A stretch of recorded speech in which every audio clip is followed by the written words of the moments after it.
Well, hello kids. Today we are going to replace a strut on this Dodge Neon, and this process is anywhere from 95 all the way up to 2005. I don't think they changed a whole lot, and if you watched my other video, I already did the back one, so today I'm going to do the front one. Not much difference in the process. What I've done so far, I've jacked it up, and I've got the wheel off. I've taken the big nut off there in the center of the axle, and it takes a pretty big socket, which I'm using today is a 1 1/4 inch socket, and my little impact wrench there, which impact socket detector tool helps tremendously. Now I've taken the brakes off. They were pretty easy to do. They are just held on by 10mm bolts. I've kind of got that kind of laying down there, just sort of hanging down. And of course I got the rotor tuck it off, and there is a little bolt right here that holds this brake line on, which bolts right about there. And it's actually just a little 10mm bolt. So I've got that off. I've gotten the bolt out of the lower ball joint, which is right there, and there it is. I used a 15 on this side here, the smaller side, and on the nut that is a 18mm, so it breaks off pretty easy, and you can just take a screwdriver and just kind of knock it out and toss it off to the side. Now all I have to do is go ahead and take off my lower tie rod end bolt, and I've already got it loose, so I want to take that off, and I'm going to have to grab the hammer and hit this here a couple times to break this loose. And once I get that broke loose, really the only thing I have to do next is go up here on top, go ahead and loosen all these upper strut bolts. There's 3 of them.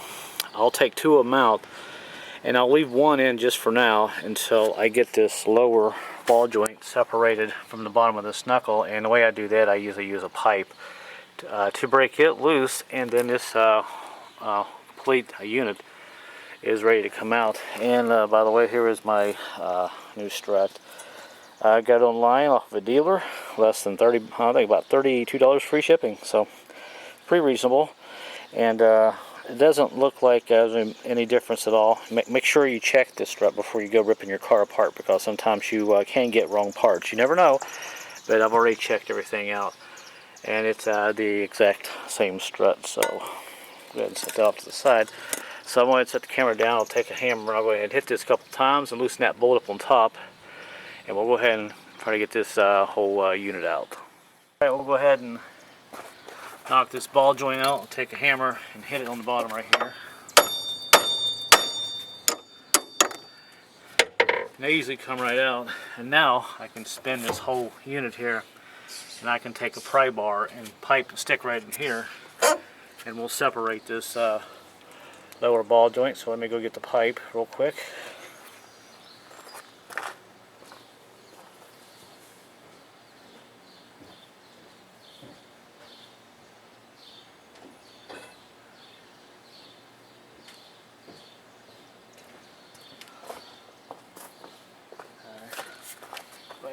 In there. Get that angle.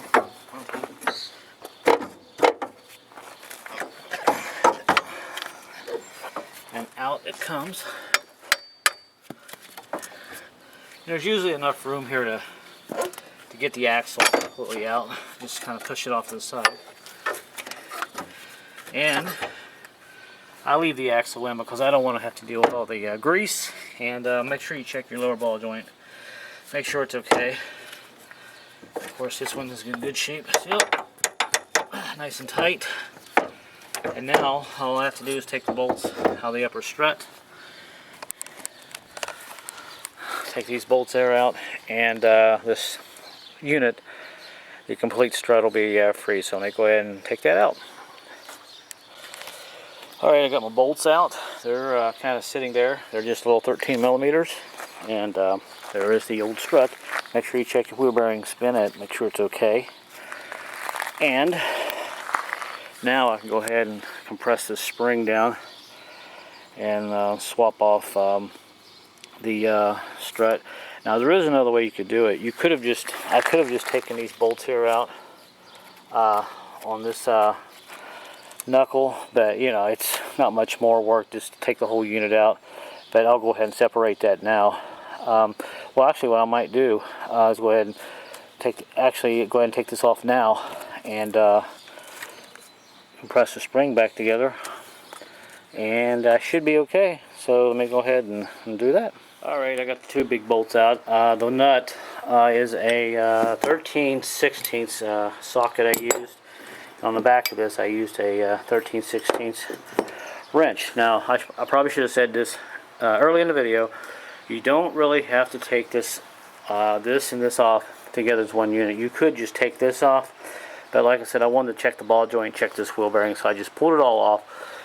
But you do not have to take that off in order to get your front strut off. So now all I'm going to go ahead and do is take some marking paint, mark where the spring is in relationship to this strut, so I can put the new one on and match it up, so everything will be pretty much in line. So I'll go ahead and get my little spring compressor, and we'll go ahead and compress this down. And the way I usually do this, I'll take a pair of vice grips. Since this one is no good anyway, I'll grip the strut right there. I'll put my deep well socket up on there and just take it off that way. So I'm going to go ahead and do that. Alright, here's my setup. I got my spring compressors on there. I got the vice grips holding that centerpiece on, and this top piece is loose. That's how you know when you've got enough of this spring compressed. You can turn that bearing a little bit with a hand. And now I typically use my tool there, but you know, I know a lot of you guys don't have something like that, so we're just going to go ahead and break this loose by hand with this ratchet. And I think this bolt, if I can steady this, let me see what size deep well this is. This is a 13/16 deep well, so I want to hit it a couple times here. Break that bolt loose a little bit, loosen it. Let's see if I can set the camera down here, and we'll do this with my hand. If I can hold it there. Alright, let's see if I can get this broke loose real quick. There we go. I think you can still see that. Kind of a crazy setup, but hey, it works. And there's the nut. And check your bearing. A lot of these bearings do go bad. This little plastic bearing here, and that one's okay. It's in good shape. And there is the spring. Oops, let me hold the camera down. There, it's ready to come off now. Of course, in order to take this off, I have to loosen these two compressed springs. Let's see, I might not have to. I think I can take it. Yeah, I still have to.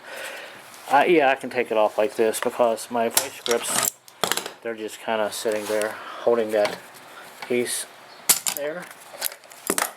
Alright, I'm doing this with one hand, kind of awkward. And now this is ready to come off. And there is the old strut. And to show you that was bad,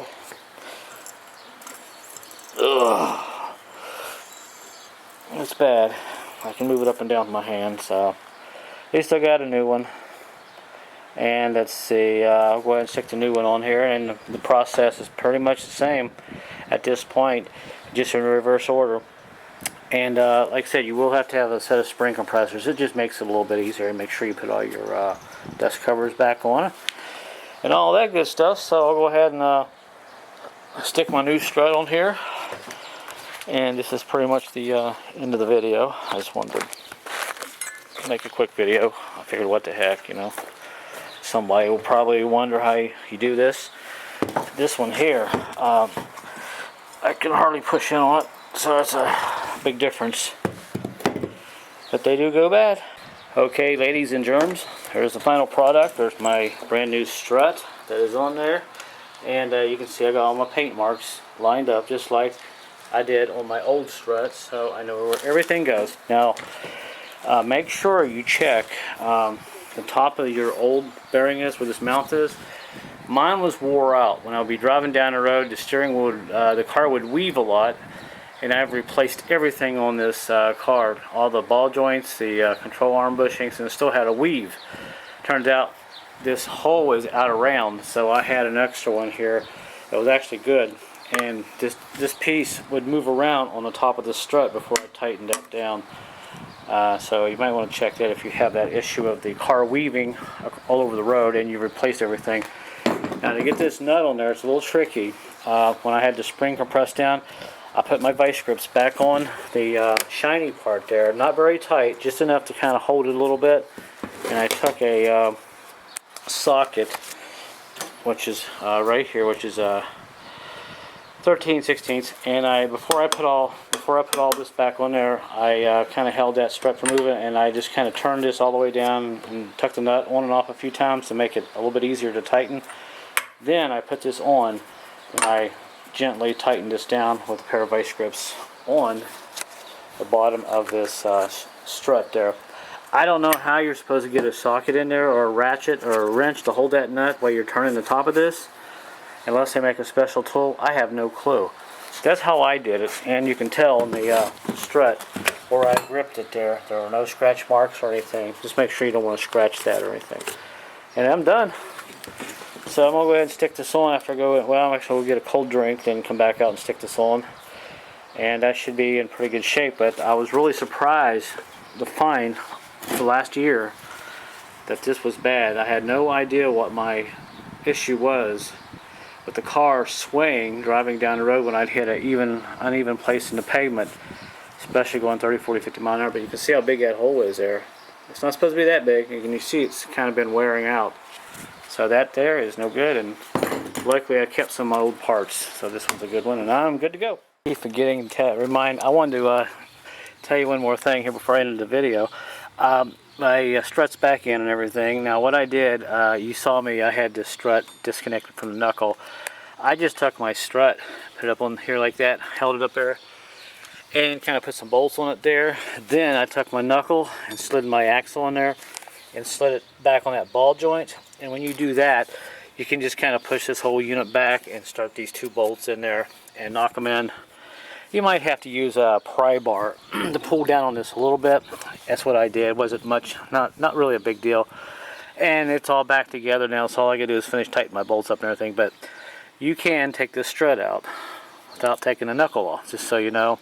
It might make it a little easier when you break these bolts loose anyway, if you just take this out by itself, because you'll have this bottom knuckle here to help you to keep this these two big bolts here nice and firm when you break these bolts loose. Because when you take this whole unit out as one piece, it's kind of awkward to break these bolts loose because you don't have anything really holding it in place. But it's all back together, so I just wanted to kind of let you know about that.